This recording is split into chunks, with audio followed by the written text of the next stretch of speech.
Andres de AA Sports back with more San Jose Sharks and NHL content.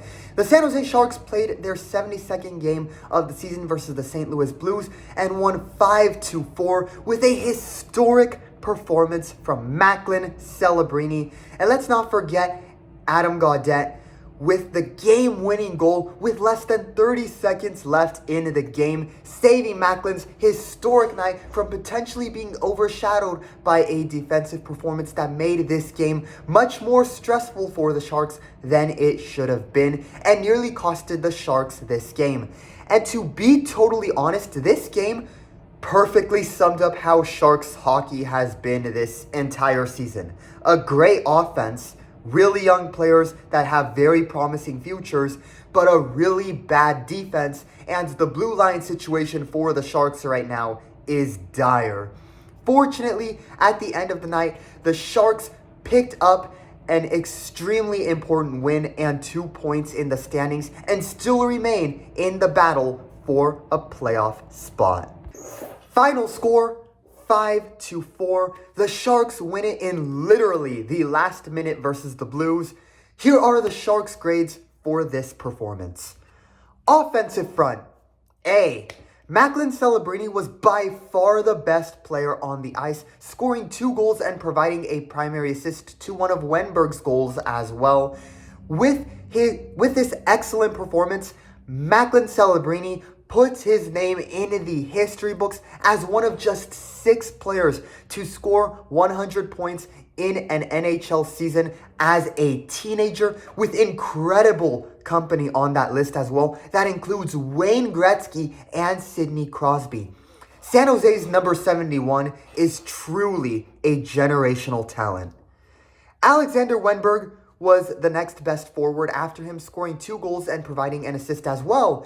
On both goals, he positioned himself perfectly in front of the net to receive the puck and put the finishing shot home. This was one of his best games this season, and he has made a really positive impact with the Sharks, with 33 assists along with the 16 goals he has scored so far this year. The 3-year contract extension the Sharks gave him looks to be paying off so far. Sherwood had a puck giveaway that resulted in the Blues' first goal. Despite this mistake, he was still active offensively with 5 shots on target, tied for the most among the Sharks players in this game. It is a bummer he couldn't score given he had close chances that were denied by the Blues. It wasn't his best performance, but he also was not the worst player on the ice. But of the forwards outside of the Sharks' top 2 lines in this game, it was Adam Gaudette who was the best in the game, coming up clutch with a last-minute game-winning goal. Literally, he scored with like 30 seconds left in the third period, maybe even less than that.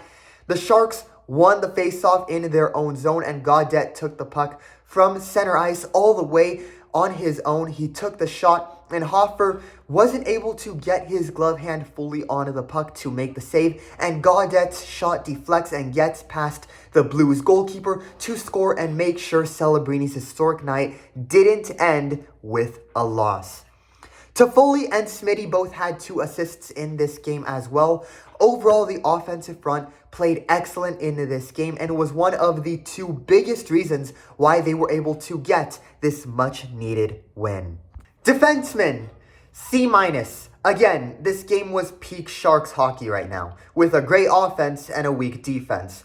There were multiple times where the Sharks defensemen were caught being on one side of the ice and leaving the other side wide open. On that first goal, the Sharks players were on the left side of the ice, and the Blues were able to pass it to Lindstein, who scored pretty easily amid being open on the right side. That was terrible from the defense, and the power play kill was non-existent later in the game, conceding 2 power play goals that resulted in the Sharks blowing the 4-2 lead they had at the time. And it made the game stressful when it initially looked like the Sharks were in the driver's seat and in control of this game. This was definitely not Dmitry Orlov's best game, as he turned the puck over in the first period, and this bad mistake resulted in the Blues' second goal in the first period. Vincent Desharnais was on the top defensive line alongside him, and while he didn't have a major blunder like Orlov did that resulted in a goal, he did have moments where he struggled to clear the puck out of danger, which is not ideal, and one of many aspects where the Sharks' blue line has and still struggles. Shakir Mukhamadullin looked a bit lost in the first two periods, which was likely why he didn't play as much in the third period. But in the third period and the times he did play, he looked better. Mario Ferraro did provide an assist in this game, but he had many moments where he made poor chips and passes along and off the boards and glass that would get picked off by the Blues. As for Nick Leddy, while there have been serious doubts and a lot of skepticism about the Sharks calling him back up after placing him on waivers earlier in the season, I gotta give him credit when he deserves it, as he played well in this game. He did make a couple of natural mistakes that can happen given he had the most ice time in this game, but outside of those minor mistakes, he was solid and had a really good primary assist to Celebrini on the Sharks' only even strength goal in this game. Hopefully he keeps this good form up so that, one, Warsaw hopefully forgets about John Klingberg, who has been atrocious all year, and two, because if he has a drop in form that sees him play like he did earlier in the season, then he will become a disaster waiting to happen, which will make this diabolical defense even worse. Fortunately for the Sharks, the Blues defense was as bad, if not worse, making their own fair share of ugly mistakes as well, including two defensemen who ran into each other on the ice while trying to possess the puck, and Celebrini and Wenberg were able to just exploit the Blues defense all game. Enforcers, B. Ryan Reeves did not play as he is currently day-to-day with a hand injury he sustained versus the Flyers.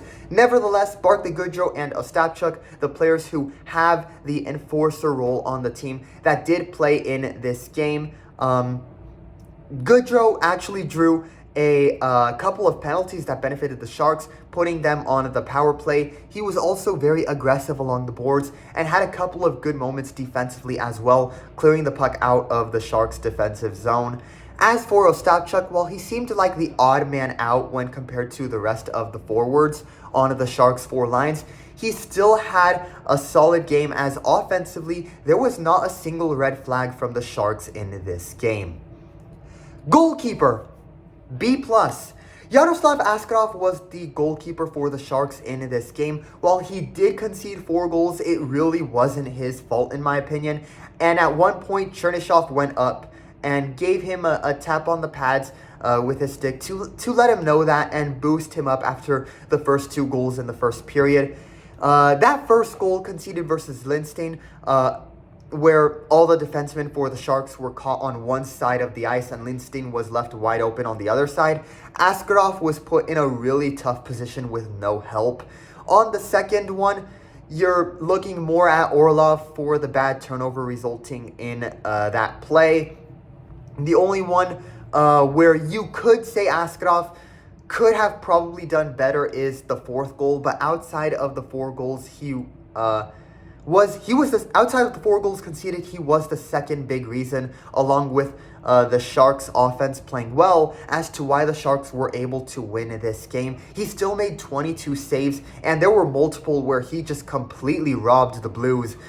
Given this is his first game back from injury, for all things considered, I thought this was a rather solid game for Askarov. Head coach, A.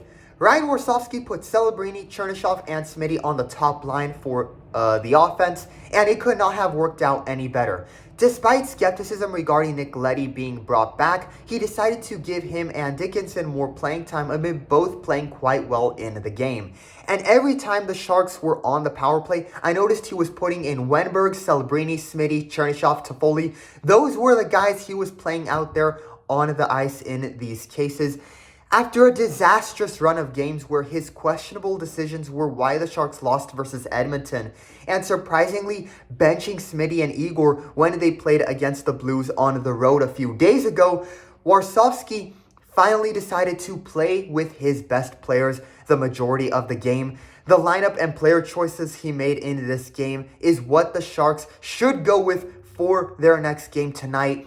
The offense was that much better than what we have seen from them in their last 5 games before this win versus the Blues.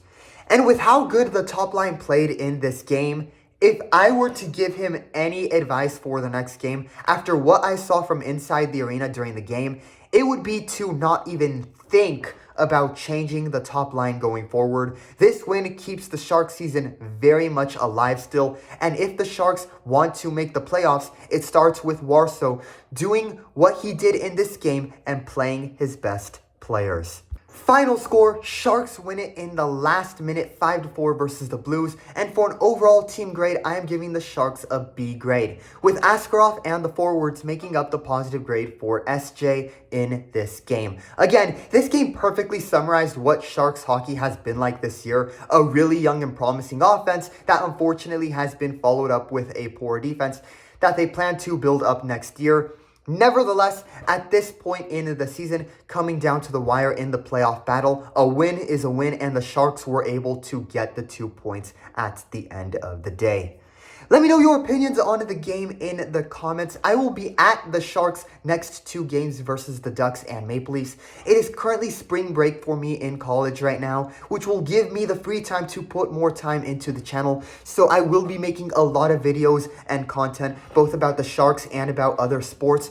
So with that, if you enjoy my hockey content and all of my other sports content, please leave a like and subscribe to support the channel and help it grow. Stay tuned in for more Sharks content, as well as international football content with the Mexico national team games and the final FIFA World Cup qualifying playoff games taking place as well. Thanks for watching. Go Sharks!